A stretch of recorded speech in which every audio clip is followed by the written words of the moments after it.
പൗരത്വ നിയമ ഭേദഗതി നിയമത്തിനെതിരെ കണ്ണൂരിൽ ഇന്ന് മഹാറാലി. റാലിയിൽ 1,00,000-ലധികം ആളുകൾ പങ്കെടുക്കും. ഭരണഘടനാ സംരക്ഷണ സമിതിയുടെ നേതൃത്വത്തിലാണ് റാലി സംഘടിപ്പിക്കുന്നത്. സന്തോഷുണ്ട് കണ്ണൂരിൽ നിന്നും വിശദാംശങ്ങളുമായി. Santosh, good morning.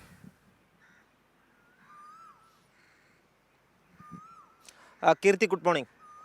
സന്തോഷ്, ഇപ്പോൾ ആ റാലി നടക്കുന്ന അവിടെയാണുള്ളതെന്ന് കരുതുന്നു. എങ്ങനെയാണ് അവിടുത്തെ ഒരുക്കങ്ങളൊക്കെ? ഈ റാലി തുടങ്ങിയ വേളയിൽ തന്നെ വലിയൊരു ജനപിന്തുണയായിരുന്നു ഈ പൗരത്വ ഭേദഗതിക്കെതിരായി നടത്തുന്ന ഈ റാലിയിൽ കണ്ടുവന്നിരുന്നത്. അതിൽ ഓരോ റാലിയിലും മുഖ്യമന്ത്രി ഉദ്ഘാടനം ചെയ്യുമ്പോൾ അദ്ദേഹം എടുത്തു പറയുന്ന ഒരു കാര്യമുണ്ട്: ഒരു കാരണവശാലും ഈ പൗരത്വ ഭേദഗതി നിയമം കേരളത്തിൽ നടപ്പാക്കില്ല എന്ന് അദ്ദേഹം ആവർത്തിച്ച് പറയുന്നുണ്ട്. അത് ജനങ്ങൾക്ക് കൂടുതൽ പ്രതീക്ഷ നൽകുന്ന, ഊർജ്ജം നൽകുന്ന ഒരു കാര്യം തന്നെയാണ്. എങ്ങനെയാണ് അവിടുത്തെ ഒരുക്കങ്ങളൊക്കെ?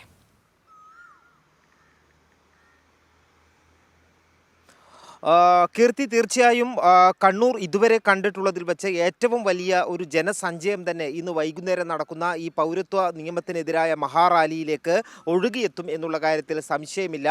1,00,000-ഓളം പേർ പങ്കെടുക്കും എന്നുള്ളതാണ് ഇതിൻ്റെ സംഘാടകരായിട്ടുള്ള ഭരണഘടനാ സംരക്ഷണ സമിതി വ്യക്തമാക്കിയിട്ടുള്ളത്.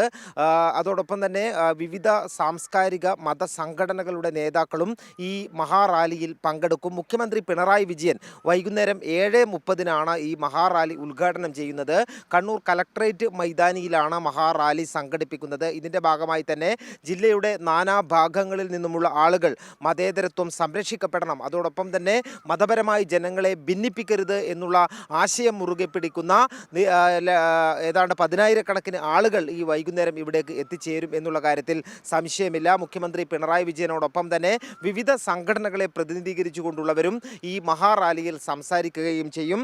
സമസ്ത കേന്ദ്ര മുഷാവറ അംഗം മുക്കം ഉമർ ഫൈസി, അതോടൊപ്പം തന്നെ KNM ഉപാധ്യക്ഷൻ Hussain Madavoor, MES chairman doctor Fazal Gafoor ഉൾപ്പെടെയുള്ളവർ ഈ മഹാറാലിയിൽ പങ്കെടുക്കുന്നുണ്ട്.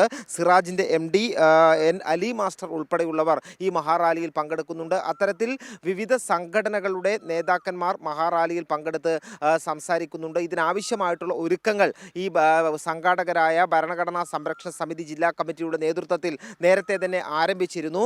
ആളുകളെ പല സ്ഥലങ്ങളിൽ നിന്നും എത്തുന്നവർക്ക് ആവശ്യമായിട്ടുള്ള ഗതാഗത സൗകര്യങ്ങൾ, വാഹന പാർക്കിംഗ് സൗകര്യങ്ങൾ ഉൾപ്പെടെയുള്ളവയെല്ലാം തന്നെ സജ്ജീകരിച്ചിട്ടുണ്ട്. ഇന്ന് ഉച്ചയ്ക്ക് ശേഷം കണ്ണൂർ നഗരത്തിൽ ഗതാഗത നിയന്ത്രണവും ഏർപ്പെടുത്തിയിട്ടുണ്ട്. അത്തരത്തിൽ വലിയ ഒരു ജനസഞ്ചയത്തെ ഒഴുകിയെത്തുന്ന ഈ ചടങ്ങ് ഏറ്റവും നല്ല രീതിയിൽ തന്നെ സംഘടിപ്പിക്കുന്നതിനാവശ്യമായിട്ടുള്ള മുന്നൊരുക്കങ്ങളെല്ലാം തന്നെ പൂർത്തിയായിട്ടുണ്ട്. മുഖ്യമന്ത്രി പിണറായി വിജയൻ ഈ ഒരു പൗരത്വ നിയമത്തിനെതിരെ മറ്റ് ജില്ലകളിൽ കോഴിക്കോടും കാസർഗോഡും നടന്ന ഈ മഹാറാലിയിൽ സംസാരിച്ച് നമ്മൾ കേട്ടതാണ്. സംസ്ഥാന സർക്കാരിൻ്റെ ഏറ്റവും അർത്ഥശങ്കയ്ക്ക് ഇടയില്ലാത്ത വിധം തന്നെ പൗരത്വ നിയമം കേരളത്തിൽ നടപ്പിലാക്കില്ല എന്ന് പ്രഖ്യാപിച്ച രാജ്യത്തെ ഒരേ ഒരു മുഖ്യമന്ത്രിയാണ് പിണറായി വിജയൻ. അതുകൊണ്ട് തന്നെ പിണറായി വിജയന്റെ ഈ വാക്കുകൾ കേൾക്കുന്നതിനായിട്ട് മതേതര സമൂഹം, കക്ഷി രാഷ്ട്രീയ വ്യത്യാസമില്ലാതെ കണ്ണൂരിലേക്ക് എത്തും എന്നുള്ള കാര്യത്തിൽ സംശയമില്ല. നേരത്തെ നടന്നിട്ടുള്ള പരിപാടികളിൽ സമാനമായ കണ്ണൂരിൽ നടന്ന പരിപാടികൾ, അതായത് ഭരണഘടന തകർക്കാനുള്ള നീക്കങ്ങൾക്കെതിരെ നടന്നിട്ടുള്ള